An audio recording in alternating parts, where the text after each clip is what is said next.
ये जो बच्चा बोल रहा है कि हम भयभीत हो जाते हैं, हम शोकित हो जाते हैं, हम आगे, ये नकारात्मक सोच ही तो है। क्यों है? क्योंकि आधार नहीं है। आधार हो तो फौरन उसकी काट है। भगवान है ना, प्रभु है ना, ऐसा कैसे हो सकता है? हम उनका भजन करते हैं, हम उनके आश्रित हैं, ऐसा कैसे हो सकता है? महाराज जी ये तो सोच रख लिया और इससे हम पार भी हो गए। महाराज जी फिर जब असफल हो जाए उसके बाद हमारा क्या मान्यता रहेगी? सही बात पूछो तो जब आप ऐसा करोगे तो असफलता में सफलता का ही आनंद अनुभव में आएगा। सकारात्मक सोच ही जीवन का सुख है, नहीं तो दुख और सुख और जय और पराजय ये टिकाऊ नहीं है। जैसे दिन टिकाऊ नहीं है, ऐसे रात टिकाऊ नहीं, ऐसे सुख टिकाऊ नहीं है, ऐसे दुख टिकाऊ नहीं। कोई सदैव विजयी नहीं रहता, कोई सदैव हारता नहीं, कोई सदैव सुखी नहीं रहता, कोई सदैव दुखी नहीं रहता। ये क्रम चलता रहता है। दुख के अवसर पर हमें हमारे विचार बचाते हैं हमको। अभी हम अपने विचार में अपने को बीमार मान ले तो हम कल से आने लायक नहीं रहेंगे। ध्यान रखना, हम आज अब भी नहीं मानते कि हम बीमार हैं। तो हमारी निगेटिव सोच जो है ये बिना बदल के नहीं जाएगी। और अगर ये बनी रही तो अरबों रुपया हो, खूब बड़ा पद हो, पति, व्यवस्था, पत्नी, सब कुछ हो, लेकिन नकारात्मक सोच तुम्हें चैन से नहीं रहने देगी। पक्की बात मान लीजिए।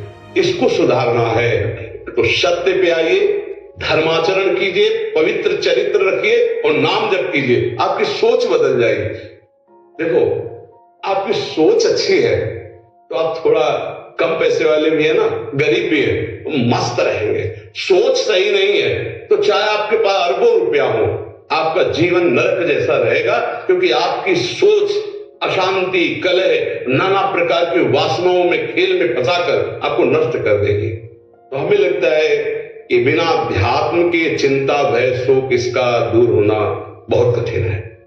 नाम जप करो, चरित्र पावन रखो। आज प्राय चरित्र को हम नहीं सुरक्षित रख रहे। तो ये समझ लीजिए कि चरित्रवान के पास ईश्वर चरण चूमता है।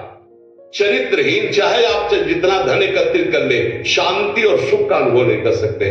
अब ये बात शास्त्र की और संतों की मानना स्वीकार करो तो अभी आनंद की अनुभूति हो जाए। हमारा चरित्र देखो, हम राम चरित्र गाते।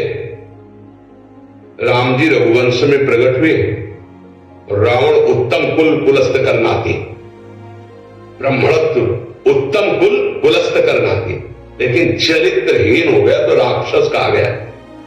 समझ रहे? चरित्र गाते हम, राम चरित्र गाते हैं। मां केवल अंतर है, नहीं वही बड़ी रा उसमें भी लगी हुई है। मां वही भगवद अंश है, जय विजय और कोई दूसरा नहीं।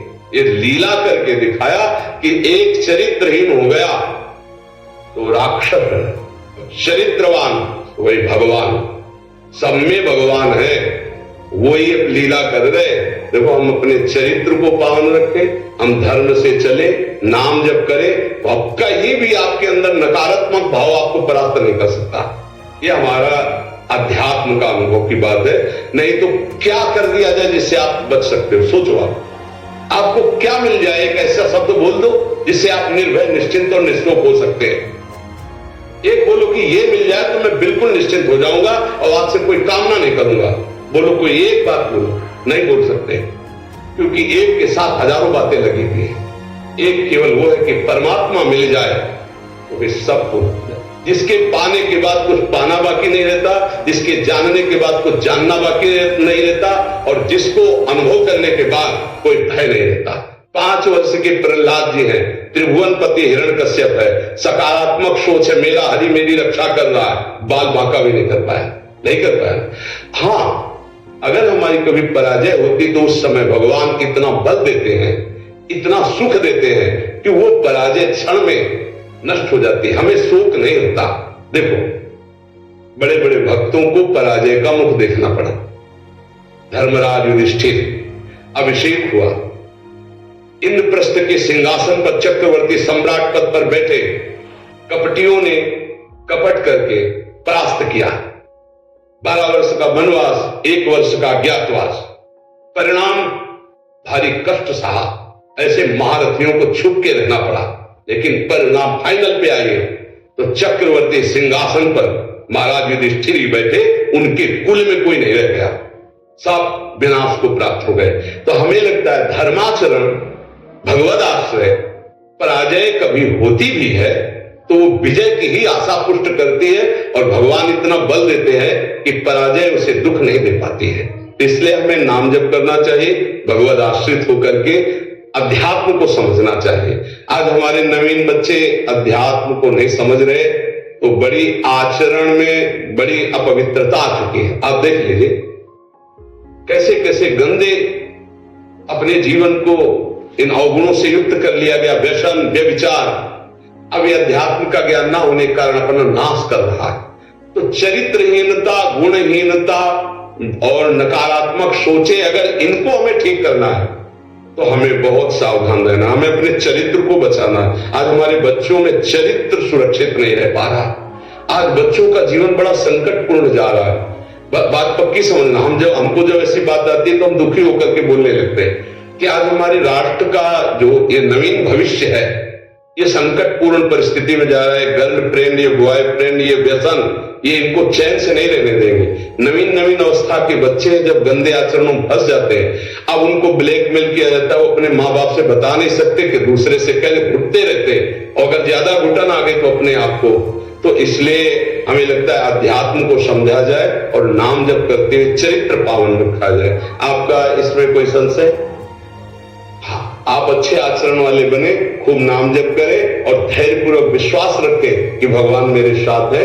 अगर कभी ऐसी हार या पराजय या दुख आता है तो हम उसको सहने के लिए धैर्यवान रहें। हम उसमें इतना निगेटिव न सोच जाए कि हमारा जीवन से ही निराशा हो जाए। आज हमारे बच्चों में बहुत जल्दी इतना सोचने की क्षमता आ गई है कि अब तो यार जीवन किस काम का, कहीं कोई ब्लैकमेल कर रहा तो जीवन, अरे हमें लड़ना है। हम कल भी कह रहे थे कि बच्चों को चाहे माता पिता से दोस्त जैसा व्यवहार करें, और माता पिता को चाहिए कि बच्चों से दोस्त जैसा व्यवहार करें। दोनों आमने सामने बैठकर उनके हृदय की बात को जाने और उनको दोस्त की तरह सपोर्ट करें, तो आगे बढ़ सकते हैं। वो दलदल में फंसे हुए निकल सकते हैं। नहीं तो कई ऐसे गंदे बच्चे होते हैं जो अच्छे बच्चों को अपने विषय जाल में फंसा करके उनके जीवन को बर्बाद करते हैं। बकाया नकारात्मक सोच के लिए नाम जप बहुत जरूरी है। चाहे आप स्त्री हो, चाहे पुरुष हो, चाहे गृहस्थ हो, चाहे विरक्त हो, जब तक नाम जप नहीं करोगे, आचरण पवित्र नहीं रखोगे, तो वास्तविक सुख का अनुभव नहीं होगा। नाम जप बहुत आवश्यक, इसलिए हम सबसे प्रार्थना करते हैं नाम जप करो, शराब मत पियो, मांस मत खाओ, पराई माता बहनों की तरफ गंदी दृष्टि से मत देखो, गंदे आचरण मत करो। ये मनुष्य जीवन ऐसे गंदी बातों के लिए नहीं मिला। गृहस्थी में हो तो धर्माचरण करते हुए धर्म पूर्वक विषय भोगो और नाम जप करो, भगवान को प्राप्त हो।